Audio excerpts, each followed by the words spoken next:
ಒಂದು ಕಡೆ ಡ್ಯಾಮ್ ನೀರು ಸಾಕಷ್ಟು ಈಗ ಪೋಲಾಗಿದೆ ಅಥವಾ ಹರಿದು ಹೋಗಿಬಿಟ್ಟಿದೆ. ಇದರ ನಡುವೆ ಹೇಗಾದರೂ ಮಾಡಿ ನೀರು ಉಳಿಸಬೇಕು ಅಂತ ಹೇಳಿ ಸಚಿವ ಶಿವರಾಜ್ ತಂಗಡಗಿಯವರ ಒಂದು ಪ್ರಯತ್ನ ಒಂದು ಕಡೆ ಸಾಗ್ತಾ ಇದೆ.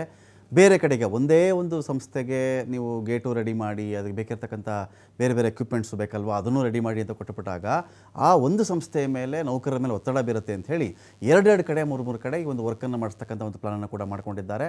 ಡ್ಯಾಮನ್ನು ಬಿಟ್ಟು ಎಲ್ಲೂ ಕದಲ್ತಾ ಇಲ್ಲ. ಉದ್ದೇಶ ಇಷ್ಟೇ, ರೈತರಿಗೆ 2 ಬೆಳೆ ಬೆಳೆಯೋಕ್ಕೆ ಈ ಇಡೀ ಒಂದು ಡ್ಯಾಮ್ ತುಂಬಿದಾಗ ನೀರು ಆಗ್ತಾಯಿತ್ತು. ಈಗೇನಾಗುತ್ತೆ, ನೀರು ಹರಿದು ಹೋಗ್ಬಿಟ್ರೆ ಒಂದೇ ಒಂದು ಬೆಳೆ ಆಗಿಬಿಡುತ್ತೆ. ಅಕಸ್ಮಾತ್ ಒಂದು ಬೆಳೆಗೂ ನೀರು ಉಳ್ಕೊಳ್ಳಿಲ್ಲ ಅಂದರೆ, ಹೋದ ವರ್ಷ ಅಷ್ಟೇ ಬರ ಬಂದಿದೆ, ರಾಜ್ಯದ ರೈತರು ಪೂರ್ತಿ ಕಂಗಾಲಾಗಿದ್ದಾರೆ. ಇದೀಗ 4-5 ಜಿಲ್ಲೆಗಳ ರೈತರು ಕಂಗಾಲಾಗಿಬಿಡ್ತಾರೆ ಅಂತ ಹೇಳಿ ಶಿವರಾಜ್ ತಂಗಡಗಿ ಇಲ್ಲಿ ಕೆಲಸವನ್ನು ಮಾಡಿಸ್ತಾ ಇದ್ದಾರೆ. ಒಂದು ಕಡೆ ಗೇಟ್ಗಳು ನಿರ್ಮಾಣ ಆಗಬೇಕು,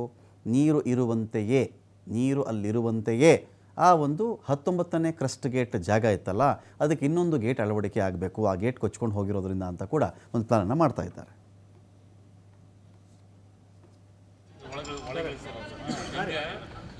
ಮಾಡಿ ಈ ಕಡೆ ಒಂದು ಡೌನ್ ಮಾಡ್ಕೊಂಡು ಆಮೇಲೆ ಇದನ್ನ ರೈಟ್ ಮಾಡಿ ಇದನ್ನೊಂದು